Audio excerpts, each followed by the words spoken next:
terkasih, salam sejahtera buat kita semua. Selamat berjumpa dalam ulasan perikop kitab suci bersama saya Julier Manalu dari Paroki Santo Yosef, Jalan Bali, Pematang Siantar. Akan mengulas perikop kitab suci tentang peranan orang tua dalam panggilan anak. Subtema yang saya ulas adalah pertobatan mendasari panggilan, yang diambil dari Injil Lukas bab 5 ayat 1 sampai dengan 11 dengan memakai metode analisis naratif.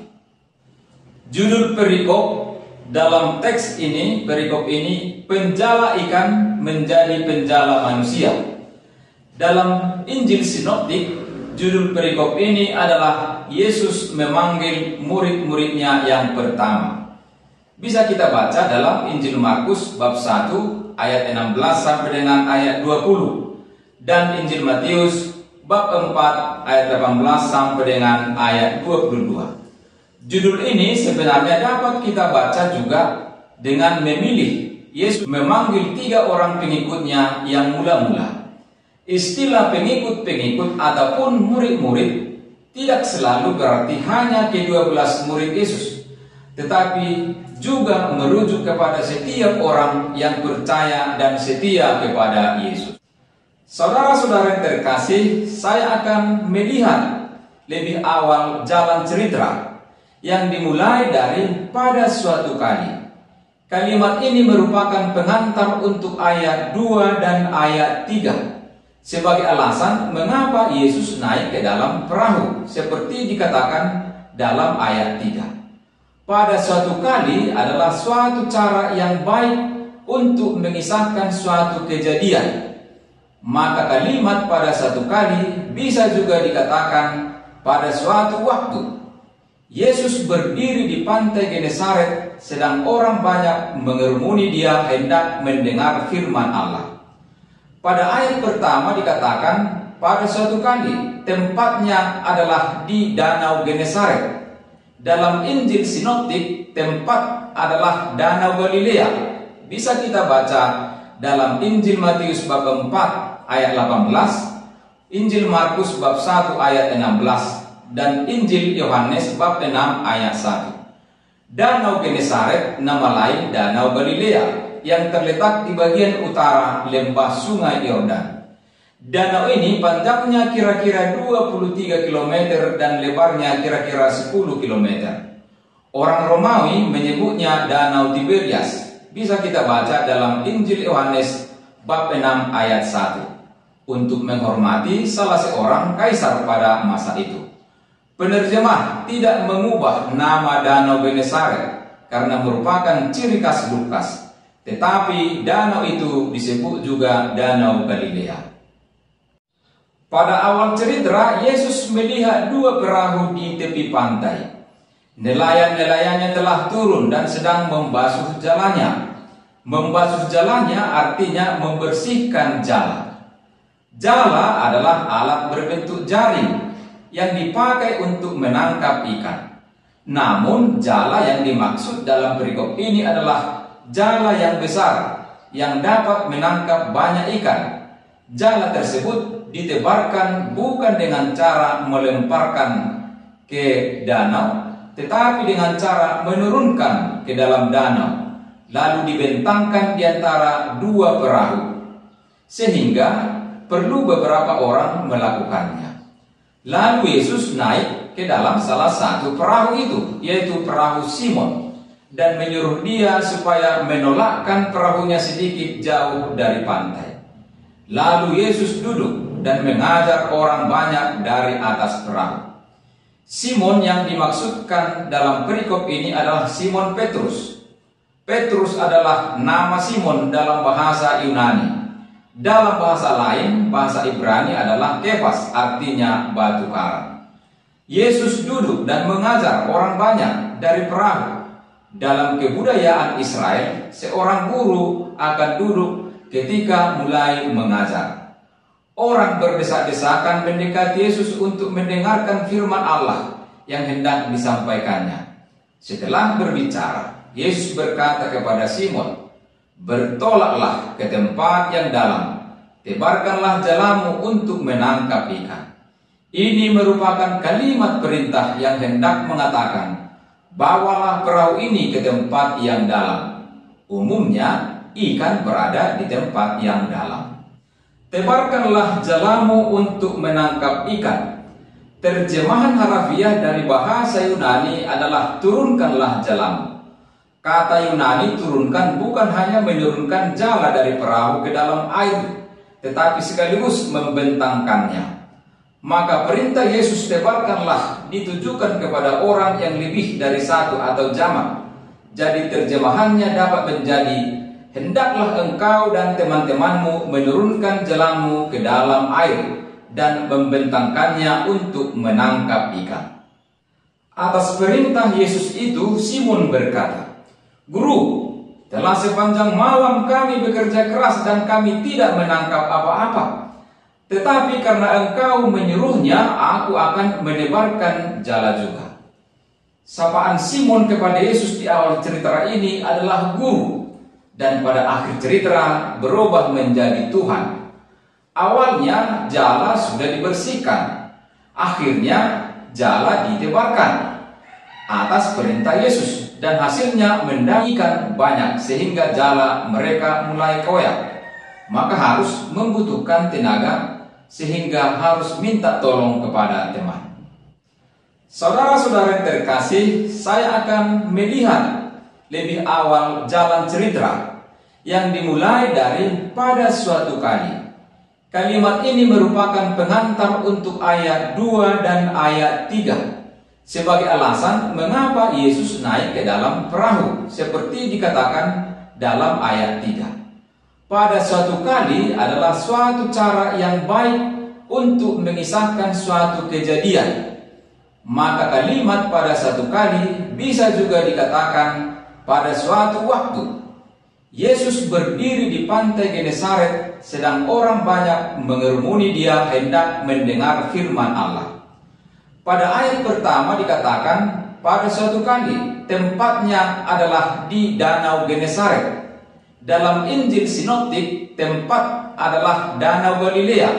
Bisa kita baca dalam Injil Matius bab 4 ayat 18, Injil Markus bab 1 ayat 16, dan Injil Yohanes bab 6 ayat 1. Danau Genesaret nama lain Danau Galilea yang terletak di bagian utara lembah Sungai Yordan. Danau ini panjangnya kira-kira 23 km dan lebarnya kira-kira 10 km. Orang Romawi menyebutnya Danau Tiberias. Bisa kita baca dalam Injil Yohanes bab 6 ayat 1 untuk menghormati salah seorang kaisar pada masa itu. Penerjemah tidak mengubah nama Danau Genesaret karena merupakan ciri khas Lukas, tetapi danau itu disebut juga Danau Galilea. Tebarkanlah jalamu untuk menangkap ikan. Terjemahan harafiah dari bahasa Yunani adalah turunkanlah jalamu. Kata Yunani turunkan bukan hanya menurunkan jala dari perahu ke dalam air, tetapi sekaligus membentangkannya. Maka perintah Yesus tebarkanlah ditujukan kepada orang yang lebih dari satu atau jamak. Jadi terjemahannya dapat menjadi, hendaklah engkau dan teman-temanmu menurunkan jalamu ke dalam air dan membentangkannya untuk menangkap ikan. Atas perintah Yesus itu, Simon berkata, Guru, telah sepanjang malam kami bekerja keras dan kami tidak menangkap apa-apa.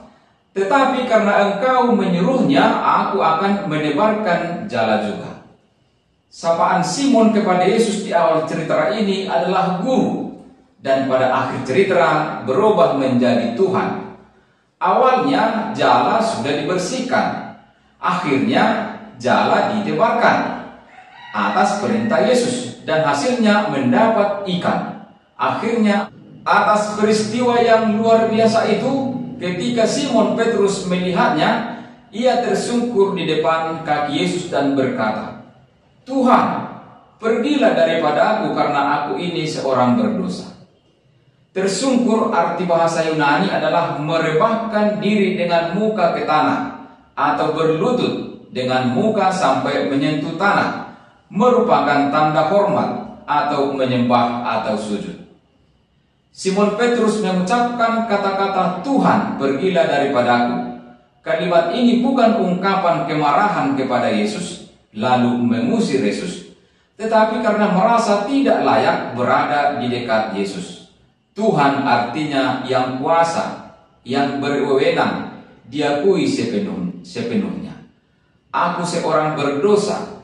Kalimat ini hendak mengungkapkan bahwa Simon Petrus melihat kuasa Allah dalam diri Yesus.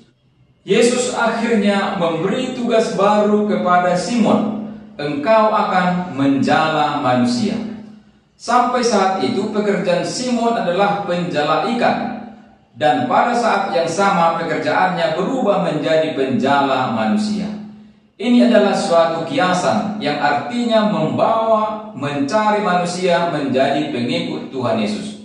Sesudah mereka menghalai perahu-perahunya ke darat, mereka pun meninggalkan segala sesuatu lalu mengikuti Yesus.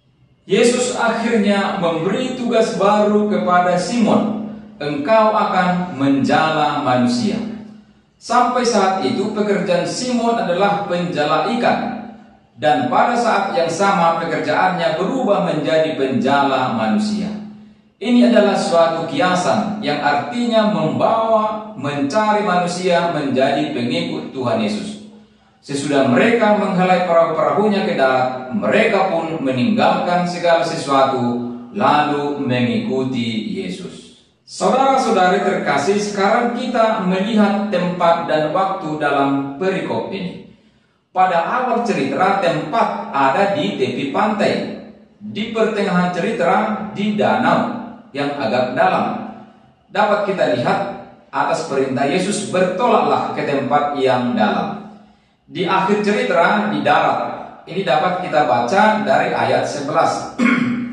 Waktunya kendati tidak jelas tertulis pada pagi atau siang hari, tapi nampak dari pernyataan Simon Petrus yang mengatakan, "Guru, telah sepanjang malam kami kerja keras." Ini berarti bahwa peristiwa ini dapat kita katakan pada pagi hari. Saudara-saudara terkasih, setelah mengamati bagian-bagian penting di atas dari perikop ini, selanjutnya saya akan merumuskan pesan untuk kita pada pembaca saat ini. Perikop Injil ini sangatlah menarik. Pesannya jelas panggilan kita untuk semakin bersatu dengan Yesus dalam mewartakan Injil. Pesan itu disampaikan lewat pemantapan panggilan Simon Petrus dan kawan-kawannya dalam mengikuti Yesus. Dalam perasaan yang takjub dan tak pantas, Simon Petrus meminta Yesus pergi meninggalkannya. Namun Tuhan tidak meninggalkannya, tetapi justru memanggilnya untuk menjadi muridnya. Perpanjangannya lewat pewartaan Injil.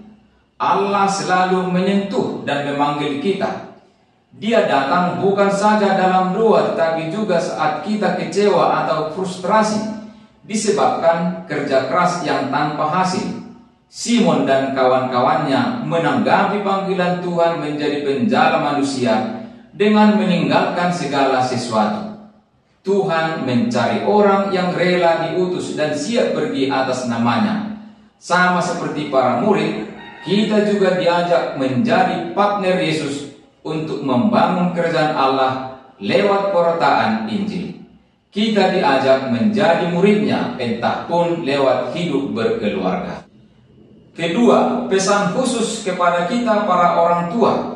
Sebagai orang tua di tengah keluarga, kita harus selalu mencari cara untuk memantapkan cara atau metode pewartaan kita kepada anak-anak kita dengan mengajak anggota keluarga kita doa bersama, ke gereja bersama, makan bersama, dan lain sebagainya, sehingga keluarga kita menjadi lahan sumber panggilan padanya.